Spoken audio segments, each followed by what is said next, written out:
The Hunter's Shadow. The HSS Vengeance cut through the darkness of space, its sleek obsidian hull absorbing light rather than reflecting it. From a distance, it resembled less a ship and more a void, a ship-shaped absence against the backdrop of stars. Only the occasional pulse of crimson energy from its propulsion systems betrayed its presence. In the command center, Captain Alina Reeves stood with her hands clasped behind her back, studying the tactical display.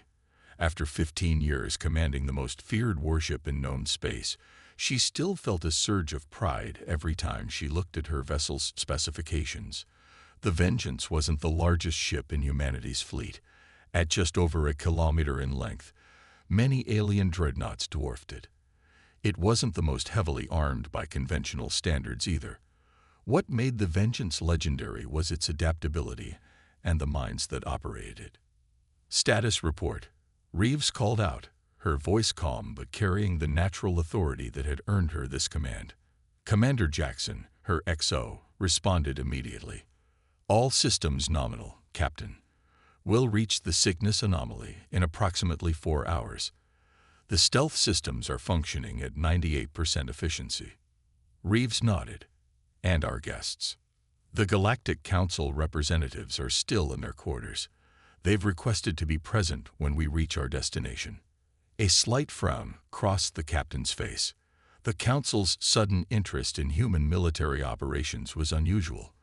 For nearly a century, since humanity's explosive arrival on the galactic stage, most species had been content to give Earth ships a wide berth. Now suddenly they'd wanted to observe a classified mission. Politics always complicated things. Very well. Inform me when they come to the bridge. Lieutenant Park, any unusual communications in the sector? The communications officer adjusted her headset. Nothing beyond the usual background chatter, Captain.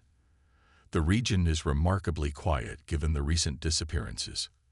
That was what bothered Reeves the most. 7 ships, 3 merchant vessels, 2 mining operations, and 2 colony transport ships had vanished in the past month. No distress signals, no debris fields, just gone.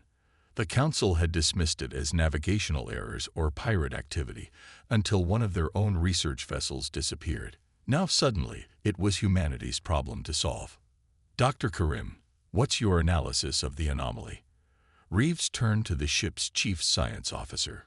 Dr. Samira Karim looked up from her console, her dark eyes reflecting the holographic display before her. It's puzzling, Captain. The energy signature doesn't match anything in our database. It appears to be fluctuating on a quantum level, almost as if it's trying to exist in multiple states simultaneously. Meaning? Meaning it's either natural physics we've never encountered before, or it's artificial technology far beyond our current understanding. Reeves approached the main viewport, watching the stars streak by as the Vengeance moved at speeds that would have been unimaginable to her ancestors. Humanity had come so far in such a short time. The necessity of survival had accelerated their technological development beyond what any species in the Galactic Council had predicted. Captain, Jackson said, interrupting her thoughts, perhaps we should review the first contact protocols, given the possibility of encountering an unknown species. A humorless smile touched Reeves' lips. We both know how well first contact protocols worked out last time, Commander. The bridge fell silent. No human needed reminding of the Arcturian incident, the event that had thrust humanity onto the galactic stage and forever changed how other species viewed Earth. 78 years ago, Earth had just developed its first functional faster-than-light drive. The prototype vessel, the ESS Explorer, had been a scientific mission, carrying Earth's brightest minds to explore neighboring star systems. They encountered an Arcturian battlecruiser near Alpha Centauri. The Arcturians, one of the oldest and most militaristic species in the galaxy, had seen humans as primitive upstarts encroaching on their territory. The Explorer was ordered to surrender for processing. When its captain attempted to explain their peaceful mission, the Arcturians opened fire without warning. What happened next became the stuff of legend. The Explorer, though heavily damaged, implemented experimental defensive systems that adapted to the Arcturian weapons, using what would later be called tactical innovation, a human specialty that confused and frustrated more regimented alien military doctrines. The science vessel managed to cripple the battle cruiser before limping home. The Arcturians, outraged that a primitive species had damaged one of their prized vessels, launched a punitive expedition to Earth. They expected an easy conquest. What they found instead was a unified planet that had rapidly reverse-engineered their technology and developed countermeasures. The ensuing battle in Earth's orbit lasted less than 6 hours and ended with the complete destruction of the Arcturian fleet. Within a decade, humanity had built its first true warships. The Vengeance class was the culmination of that effort. Vessels designed not with overwhelming firepower, but with adaptability and unpredictability as their core principles. "Captain, our guests are requesting permission to enter the bridge," Lieutenant Park announced. Reeves straightened her uniform. "Granted. Let's show our friends from the Council some human hospitality." The bridge doors slid open to admit 3 figures. The first, a tall, slender being with iridescent skin that shifted colors with each movement, was Ambassador Fulcor of the Medusan Conclave. Behind him walked Kivex, a squat reptilian representative of the Draconis Federation, and finally Sphere Analyst 7, a hovering orb of pulsing light representing the mysterious collective intelligence that called itself the Axiom. "Ambassador, representatives," Reeves greeted them with a formal nod. "Welcome to the bridge of the HSS Vengeance." Fulcor's skin rippled with blue and green patterns, an indication of cautious respect in Medusan body language. "Captain Reeves, we appreciate your accommodation. The Council is concerned about these disappearances, particularly given their proximity to the Perseus Veil." The Perseus Veil, a region of space that had been declared off-limits by mutual agreement of all Council races for reasons none would clearly explain. Interesting that the Ambassador would mention it now. "We're doing our job, Ambassador. If there's a threat to shipping lanes or colonies in this sector, we'll neutralize it." Reeves kept her tone professional, but the implication was clear. Humanity didn't need supervision. Kivex made a clicking sound with his jaw plates, the Draconis equivalent of a skeptical snort. "The Council merely wishes to ensure that the renowned human approach to problem-solving doesn't escalate the situation unnecessarily." Before Reeves could respond, the tactical officer called out, "Captain, we're picking up a distress signal. It's faint, but it appears to be coming from the 4th moon of Cygnus VII. Change course," Reeves ordered immediately. "Maximum stealth approach. Weapons on standby but hot."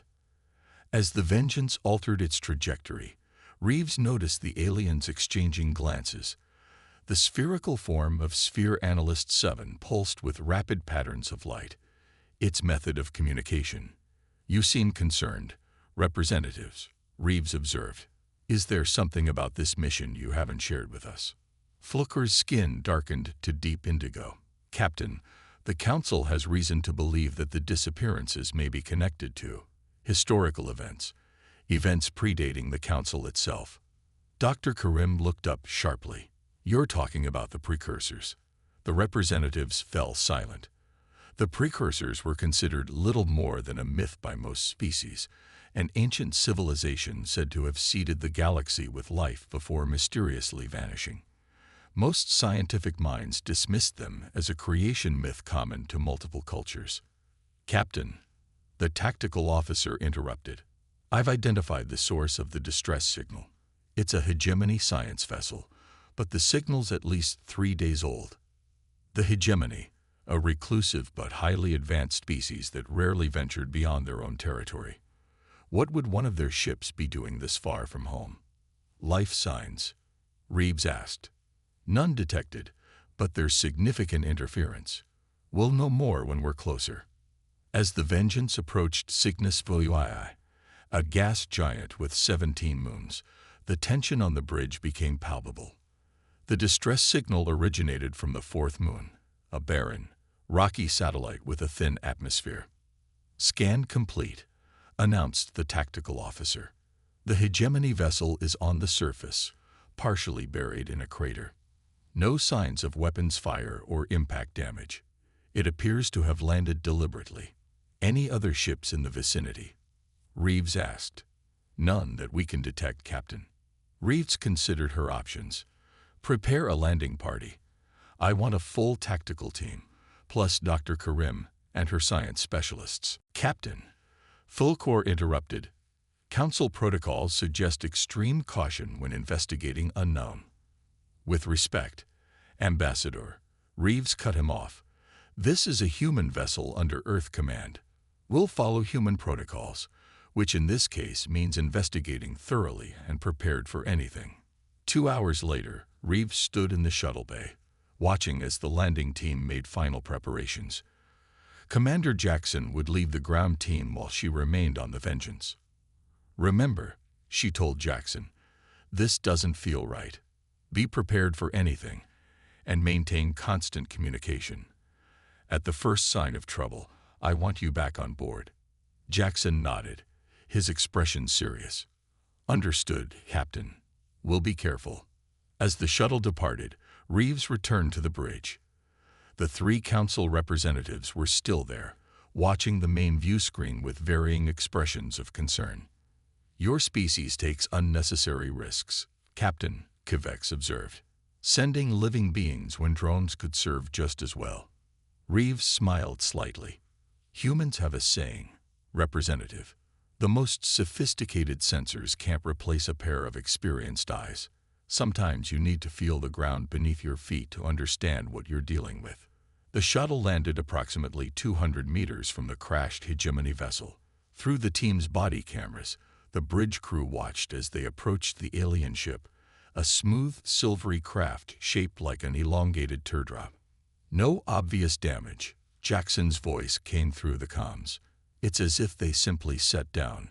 And Dr. Karim, are you getting these readings? On the bridge, Dr. Karim was studying the data streaming from the science team's instruments. Yes, Commander.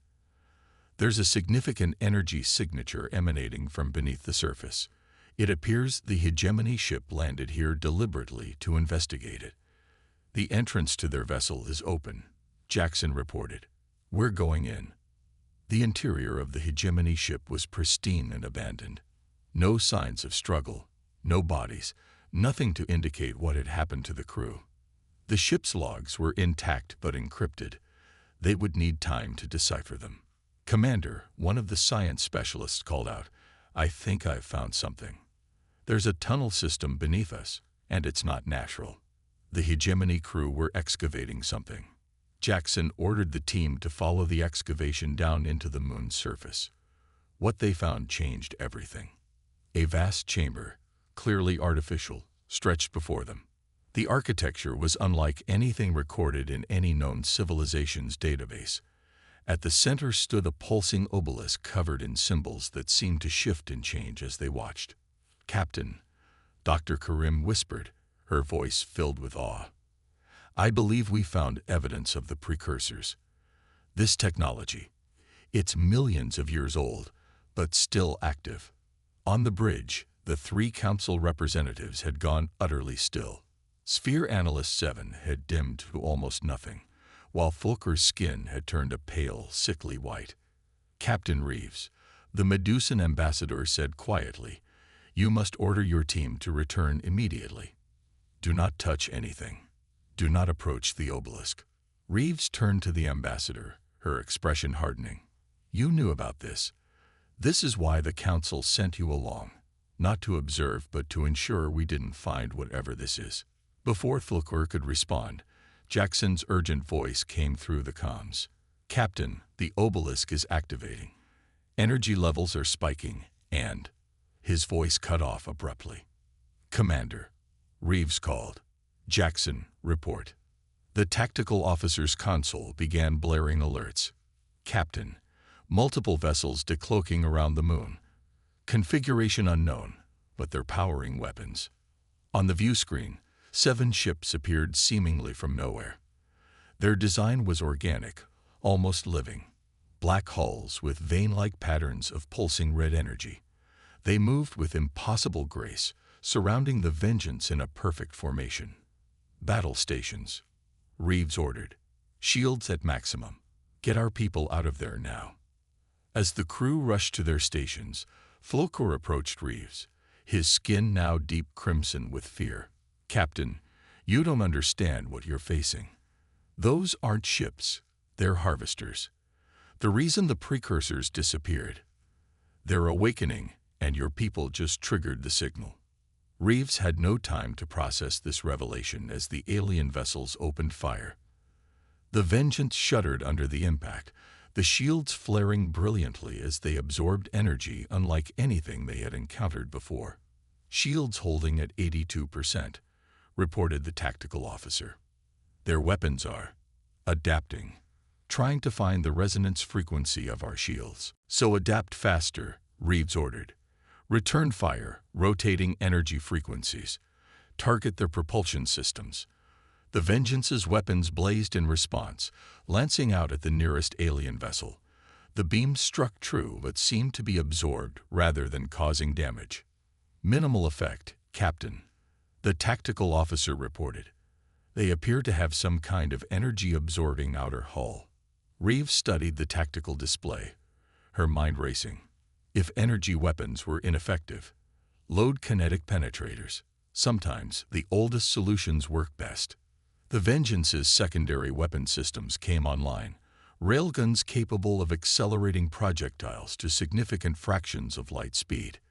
The massive tungsten rods struck the nearest alien vessel, tearing through its hull with brutal efficiency. Direct hit, the tactical officer announced. Target's maneuverability compromised. Now we're getting somewhere, Reeves said grimly. Target the next closest vessel, and get me a status update on the landing party. Landing party is back aboard their shuttle, Lieutenant Park reported, but they're pinned down by some kind of surface defense system that activated with the obelisk. Reeves made a split-second decision. Bring us into the atmosphere. We'll provide cover fire while they lift off. Captain, the navigational officer protested. A vessel this size isn't designed for atmospheric.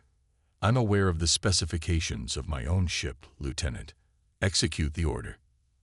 As the Vengeance descended toward the moon's surface, the remaining alien vessels adjusted their attack pattern. Two broke off to intercept the descending warship while the others maintained orbital positions. They're trying to box us in, Reeves observed. Tactical. Target their predicted intercept points, not their current positions. The Vengeance fired again, this time anticipating where the alien vessels would be. One disappeared in a brilliant explosion as multiple kinetic penetrators tore through its vital systems. The other veered off, its movements suddenly erratic. Landing team is airborne, Lieutenant Park announced. ETA to docking bay 4 minutes. Captain, Dr. Karim called out, I'm analyzing the data we collected from the chamber. The obelisk wasn't just a beacon, it was a containment system. Whatever these harvesters are, they were imprisoned there, and we just released them. Reeves felt a chill run down her spine. How many more are there? Dr. Karim's expression was grim.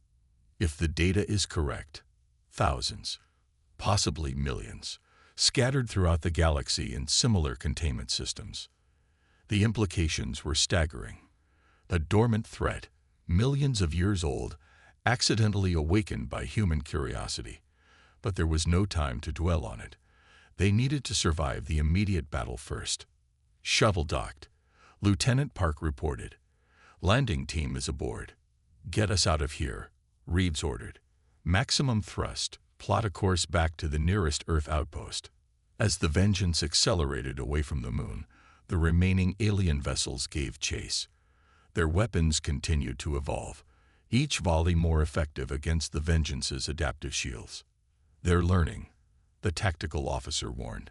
Shields down to 41%. Reeves studied the tactical display, looking for an advantage. The alien vessels were faster, their weapons increasingly effective.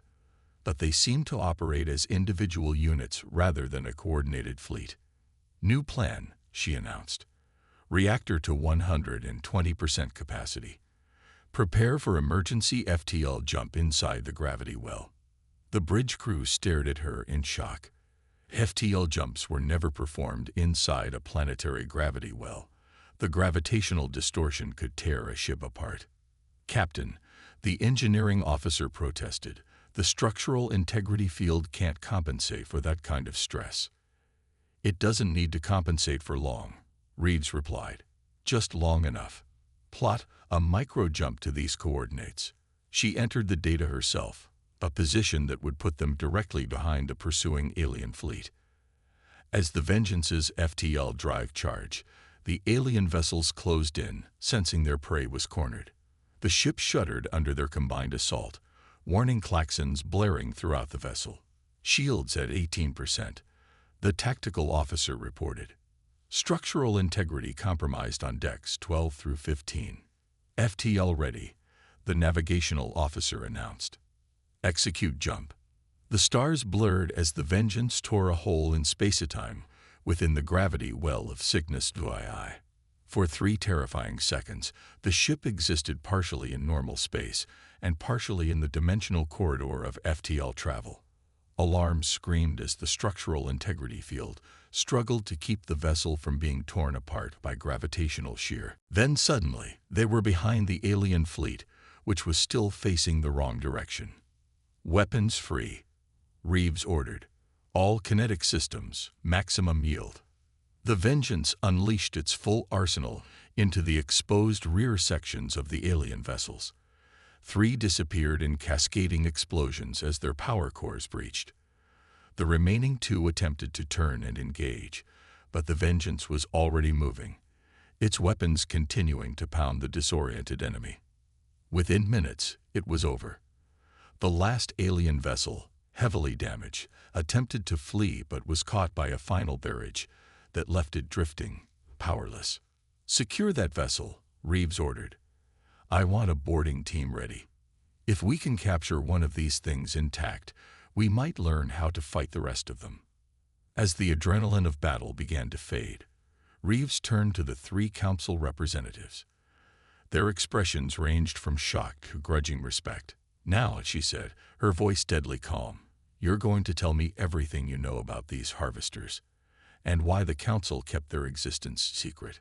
Fluker's skin had settled into a muted gray, a sign of resignation. "Captain Reeves, what you've encountered today is merely the vanguard. The harvesters are an ancient autonomous defense system created by the precursors to protect their technology from unworthy species. Once activated, they will not stop until they've eliminated what they perceive as a threat." "And how do they determine what's worthy?" Reeves asked. Kvex answered, his reptilian features grim. "They don't. The system is corrupted. The original precursors were wiped out by their own creation when the harvesters determined that no organic life was worthy of their creator's legacy." Reeves processed this information, her mind already turning to the greater threat. If these harvesters were scattered throughout the galaxy, and humanity had just awakened them, "Get me a secure channel to Earth Command," she ordered. "Priority Alpha. We need to warn every human outpost and vessel, and then we need to warn the council races." As her crew carried out her orders, Reeves stared at the drifting wreckage of the alien vessels. Humanity had just stumbled into a war millions of years in the making. But if there was one thing humans excelled at, it was adaptation and survival.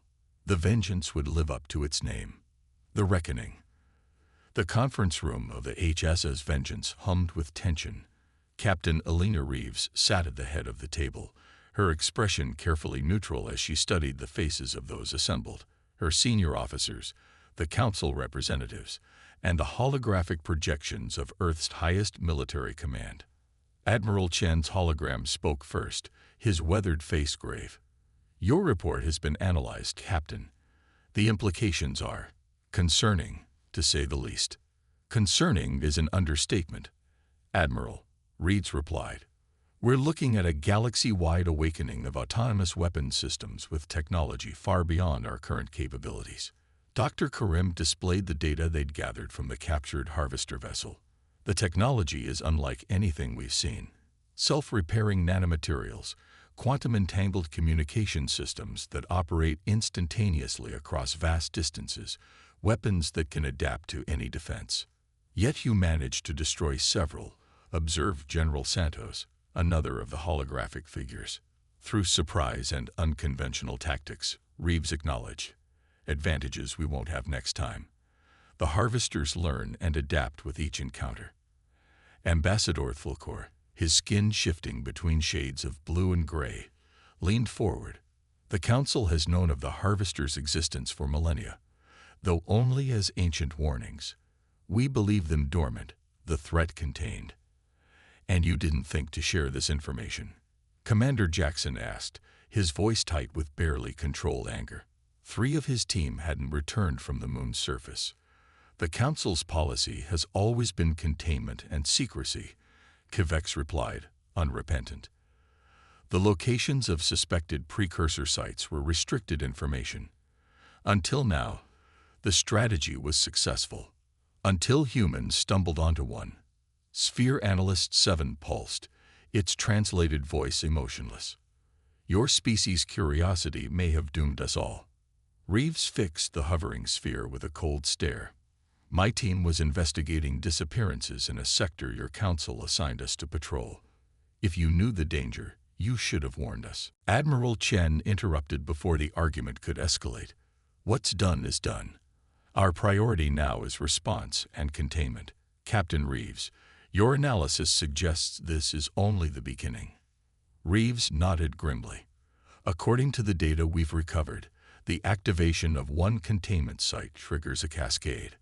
The harvesters we encountered sent signals to other dormant sites before we destroyed them.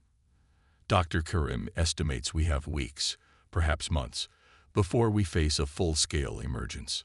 The room fell silent as the implications sank in. Humanity had faced existential threats before. The climate crisis of the 21st century, the asteroid impact of 2089, the Arcturian War. But this was different. This was a threat to all sentient life in the galaxy. We need allies, Reeves concluded. The Council races, yes, but also those outside the Council. The hegemony, the swarm collective, even the Arcturians. No species can face this alone. Some rivalries run too deep, Kivex objected. The Arcturians would never fight alongside the Medusan conclave, nor would the swarm trust the intentions of the Axiom. They will if the alternative is extinction, Reeves countered. We humans have a saying. The enemy of my enemy is my friend. Admiral Chen's hologram nodded. Captain Reeves is right. Earth Command will initiate diplomatic channels immediately. In the meantime, Captain, your orders are to gather as much intelligence as possible. The Vengeance is our most advanced vessel, and right now, you're the only ones with direct combat experience against these harvesters. We'll need more than intelligence, Dr. Karim interjected. We need to understand the precursors themselves. If the harvesters were their creation, perhaps there's a way to shut them down, a master control system or kill switch. The Axiom archives might contain relevant historical data, Sphere Analyst 7 suggested, surprising everyone with its cooperation.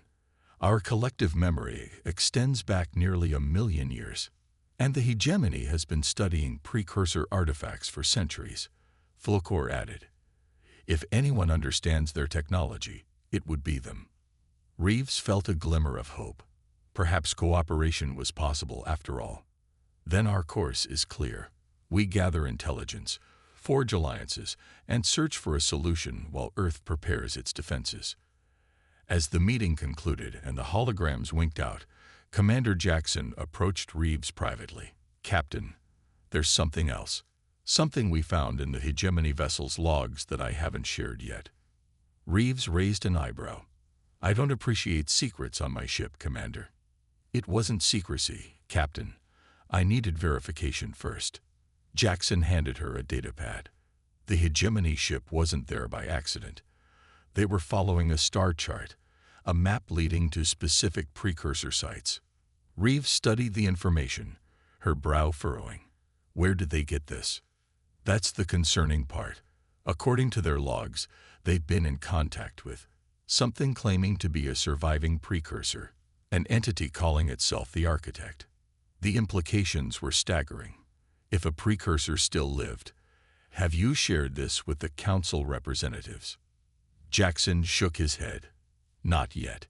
Given their history of withholding information, I thought you should decide. Reeves considered her options. Trust was in short supply, but they needed every advantage. Share it with Dr. Karim first. Let her analyze it. Then we'll decide who else needs to know. The next 3 weeks passed in a blur of activity. The Vengeance patrolled the border regions of known space, investigating reports of harvester sightings. Each encounter confirmed their worst fears. The ancient weapons were awakening throughout the galaxy, their numbers growing exponentially. Earth had initiated emergency protocols, recalling scattered colony ships and reinforcing defenses around key worlds. The Council races, after initial reluctance, had joined the preparation efforts. Even the notoriously isolationist hegemony had agreed to share information after losing 3 more research vessels to harvester attacks. On the bridge of the Vengeance, Reeves studied the latest tactical updates. The harvesters were no longer scattered individual units but organized fleets, moving with purpose toward populated systems. Their strategies were evolving, becoming more complex. "They're thinking," she murmured. "Not just adapting, but strategizing." Dr. Karim, who had barely slept in days, looked up from her console. "Captain, I think we've made a breakthrough with the precursor data, the Architect's coordinates that the hegemony was following. They lead to a specific location in the galactic core." "The core is impossible to navigate," Lieutenant Park objected. "The radiation alone would destroy any ship that ventured there." "Not necessarily," Dr. Karim countered. "The precursor technology we've been studying includes radiation shielding far more advanced than anything we've developed. If we could adapt it to the Vengeance." Reeves considered this. "And you believe this Architect, if it exists, might provide a way to deactivate the harvesters?" "It's our best hope," Dr. Karim admitted. "The alternative is a war of attrition that, according to all projections, organic life cannot win." The decision weighed heavily on Reeves. To take her ship into the most dangerous region of the galaxy on what might be a fool's errand, based on information from a possibly non-existent being. But what choice did they have? "Begin the modifications," she ordered, "and inform Earth Command of our intentions." To Reeves' surprise, the Council representatives supported the plan. More surprising still was their insistence on accompanying the mission. "The fate of all our species hangs in the balance," Fulcor explained, his skin a determined shade of deep blue. "If there is even a chance of finding a solution, the Council must be represented." 2 days later, the Vengeance departed for the galactic core, its hull now modified with experimental precursor-derived shielding. They were not alone. A fleet of allied vessels, human, Medusan, Draconis, and even a massive Arcturian dreadnought, accompanied them as far as the radiation barrier that marked the boundary of the core region. "This is where we part ways," Admiral Koratex of the Arcturian fleet communicated. "Our vessels cannot proceed further. The fate of the galaxy rests with you now, Captain Reeves." Reeves acknowledged the message with solemn respect. The Arcturians, once humanity's most bitter enemies, were now entrusting them with their survival. How quickly circumstances could change. "All hands, prepare for core transit," she ordered. "Shields at maximum. Reactor to 110% capacity." The Vengeance crossed the radiation barrier, its modified shields glowing brilliantly as they absorbed the intense energy that would have instantly fried any conventional vessel. Inside, the crew worked with tense efficiency, monitoring systems, and making minute adjustments to maintain their course through the treacherous region. Radiation levels holding steady, Tom Mercer, the chief engineer, reported from his station. "The precursor shielding is performing beyond expectations. Navigation is becoming difficult," the helm officer warned. "Gravitational distortions are affecting our sensors." Reeves remained outwardly calm. though her hands gripped the arms of her command chair tightly. "Stay on course. Dr. Karim, any sign of our destination?" Before the scientist could answer, the tactical officer called out, "Captain, multiple contacts ahead. Harvester vessels. At least 30 of them, forming a blockade around something." The main view screen showed a wall of the now familiar organic-looking ships arranged in a defensive sphere around something. A structure of some kind, massive and geometrically perfect. A dodecahedron the size of a small moon, its surface covered in the shifting symbols characteristic of precursor technology. "They're protecting it," Reeves realized. "Whatever that structure is, they don't want us reaching it." "Captain," Dr. Karim said, her voice filled with awe, "I believe that's the architect, or rather, its habitation. A precursor anchorage." The harvester vessels had detected the Vengeance and were moving to intercept, their weapons charging. "Evasive maneuvers," Reeves ordered. "Tactical. Analysis of their formation. Any weaknesses?" "None apparent, Captain. They've arranged themselves to cover all approach vectors." Reeves studied the tactical display, her mind racing. A direct confrontation would be suicide. Even the Vengeance couldn't battle 30 harvester vessels simultaneously. They needed another approach, something unconventional. "The radiation," she said suddenly. "Engineer Mercer, can we modify our shields to project rather than absorb?" Mercer frowned in concentration. "Project, Captain? You mean?" His eyes widened as he understood. "Yes, theoretically. We could create a directed burst of the core's radiation, but it would drain our shields for several minutes afterward." "Do it," Reeves ordered. "Target the central vector of their formation. Helm, prepare for maximum acceleration the moment the path is clear." As the harvesters closed in, the Vengeance's shields began to pulse with accumulated energy. When the enemy was within optimal range, Reeves gave the command. "Now." The Vengeance released a concentrated burst of the core's deadly radiation, energy that would overload even the advanced systems of the harvesters. The beam cut through space, striking the center of the enemy formation. The affected vessels didn't explode. Instead, they simply went dark, their systems temporarily overwhelmed. "Full ahead," Reeves ordered. "Get us through that gap before they recover."